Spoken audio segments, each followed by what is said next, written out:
Hello, welcome back. My name's Daniel Gomali. Welcome back to my channel. Today we're going to be starting a new series, which we're going to be talking about foreign CL games. By the way, for some reason, the screen power, I can't seem to capture the screen anymore, which is weird. So the settings seems to have changed on that. So I need to really check the settings, and I can't seem to get rid of the other tabs in the Google Chrome. So if anyone knows how to do that, please leave the comments down below, because I want to get the channels on. But yeah, today I want to talk about a game I played against Ruth Sheldon, who is a player from Manchester area, I believe. So that would be in Lancashire. And she's a player who no longer really plays chess much, actually. I haven't heard her name. Very nice person. And obviously, I think she went into other activities. So she's a very good junior. And she ended up playing... I think she ended up possibly becoming a doctor or something like that. But this is a good game by me, actually. So I'll try and show one of her wins on the channel at some point, just to even it up, obviously. I think I only played her maybe once or twice. But this game actually played a good game. It kind of surprised me how quickly I got a one position. So I think it shows the power of the Grunfeld. So I'm going to show this game. So this was played in the Four Nations Chess League. And I was playing at the time for Invicta Knights, which is a team that would be based in Kent. And it was primarily run by a guy called Chris Howell, who was very prominent in Kent chess circles. Still is. Nice guy, actually. And he first got me into the Kent chess scene because when I first played for a Kent county team, which would have been Kent's second team, he was my captain. So eventually, of course, I played for the first team and even on board one. And there were also people like Matthew Sadler, also played for Kent, Chris Ward, Neil MacDonald. So we had quite a strong team, actually. Anyway, so playing the Four Nations Chess League, and I was playing against Ruth Sheldon. So let's have a look at the game. And I was black.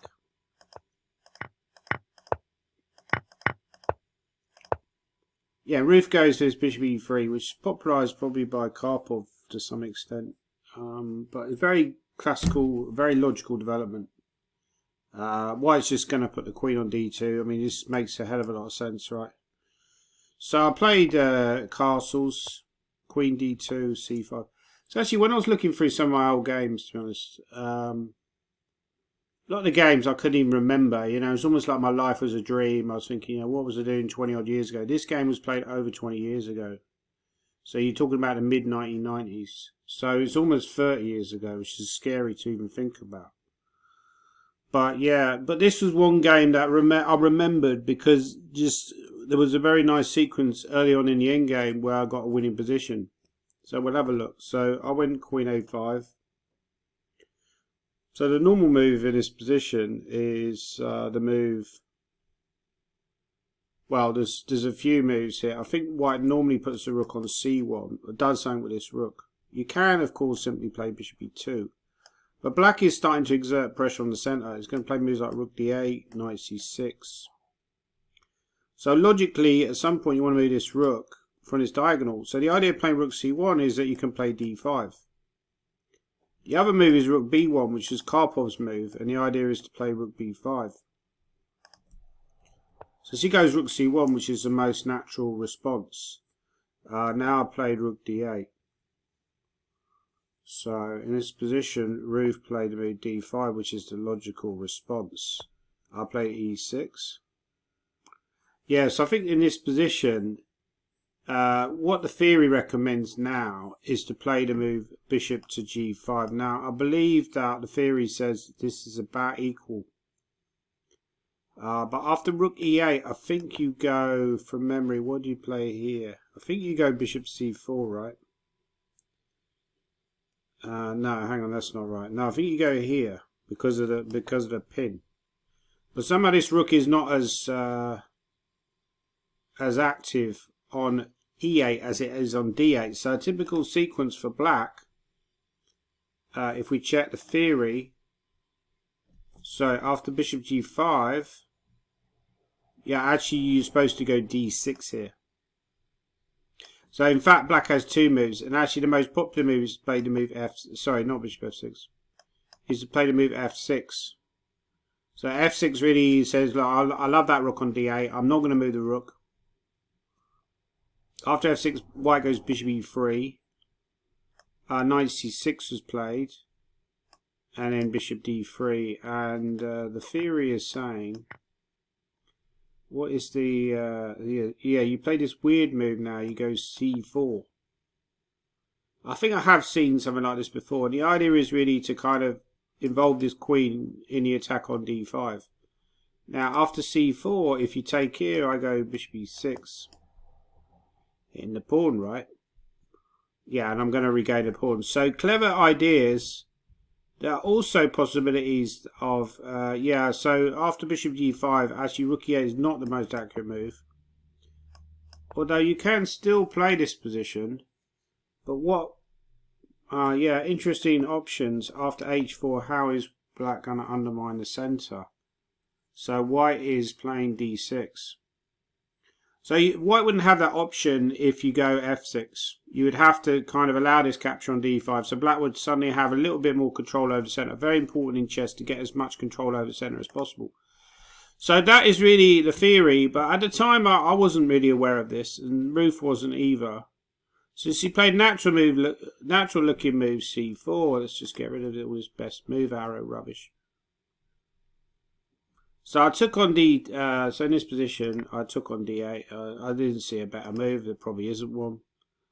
If I made a queen back, I just thought she's going to have very strong centre. So I took here, and of course, Ruth recaptured. Knight takes.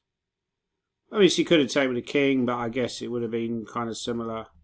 But now I played a sneaky move, Knight A6. No, sorry, I played B6 first. Bishop E2. Now I went Knight A6, and I was already thinking about what I was going to do. So you might want to stop your computer at this point. You might want to stop the video and think, what is black's plan? What is black threatening to do? Because it's kind of a sneaky idea. I'm a sneaky person, right? Now there probably is a way for white to defend against it. Yeah, what way could white play to actually defend against this potential threat? Because I think she blundered fairly quickly, because in this position she played the move F3. Now went Knight B4. This is the idea, so I'm threatening his pawn. Now it looks like A3 is going to be met with Knight A2, which would also be a logical move. However, there is something even stronger.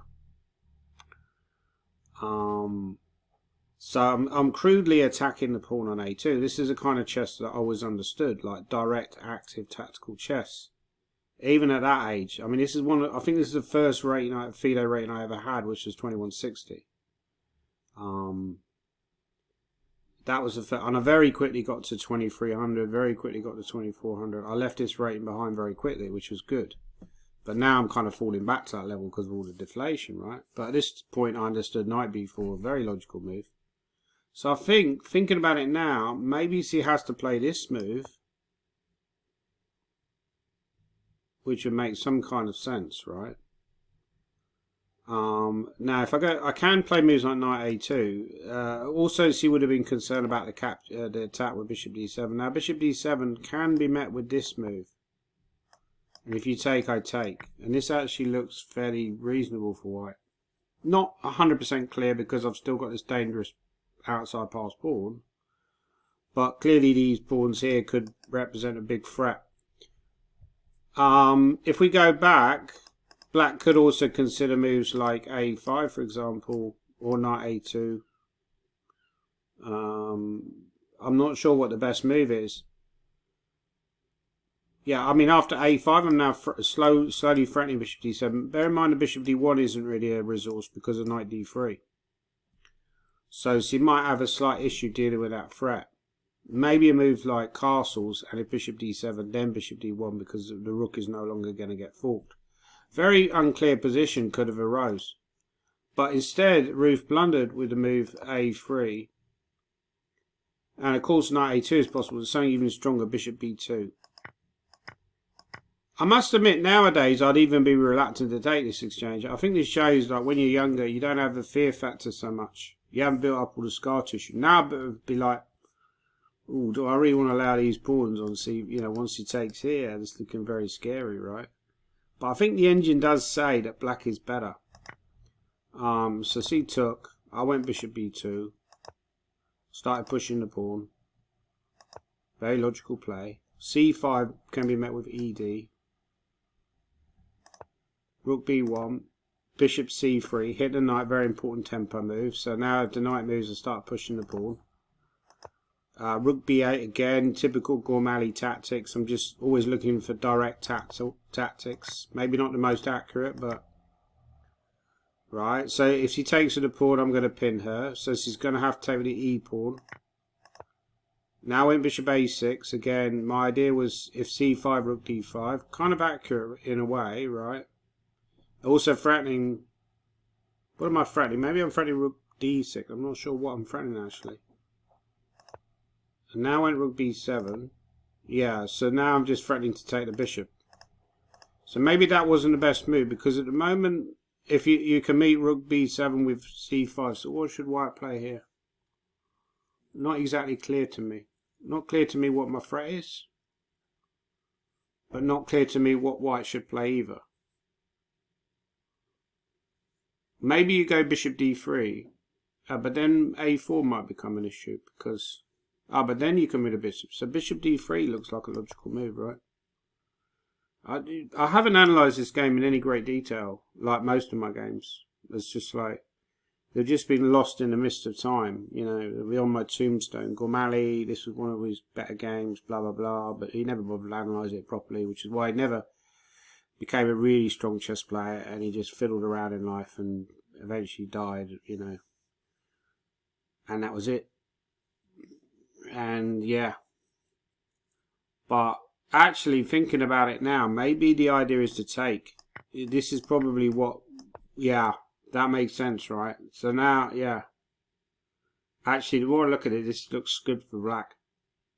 You can't play like this, because here, this tactic isn't going to work, like, for several reasons. Here, well, I can just go check and take the pawn. I'm just winning endgame, because I've also got extra a-pawn as well.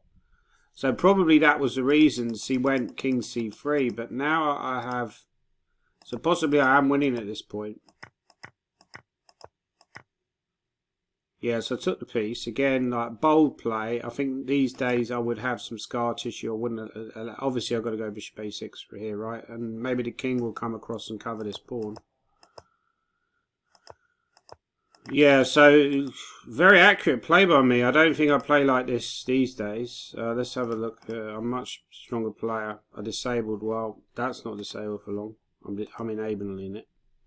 Right, let's request a computer analysis. See how accurate that game was. Was it a high accuracy percentage against Ruth Sheldon? Who, yeah, was, she was like the Bodhana of her day, right? Well, maybe not on that level, but she was considered to be a very promising player. So it's sad how a lot of junior players end up quitting chess. And, well, not sad, because they go on to actually have proper lives, right? Whereas I'm stuck in the chess bum lifestyle forever. So what it's saying is Ruth played with 100% accuracy. No, that's obviously wrong. That's coming down, right? It said she played with 89% accuracy, which would kind of be fitting with a player of 2100 level. Whereas I played with 96% accuracy. I think this is a problem that C had. I was probably already close to GM level even at that time. Or certainly I was IM strength. So C's coming in with the same rating as me. So I was a bit of a shark, really, because I'm playing at 96%. That's the kind of level that I'll play at now if I'm playing a good game. Bishop b2, fun enough, was a mistake. Yeah, you see, I had no scar tissue back then. I didn't fear stuff like exchange sacrifices like I do now. And so I think this is all okay. But yeah, it's a good opening to Grunfeld, right? It's all like very straightforward. So you go knight b4. which is the correct move. And now knight a2, yeah, which is actually the most natural move in some ways. And then here, but I thought I was being very clever with this bishop e2 move. Yeah, it actually leads to a very strange line like g4, bishop d7, king f2.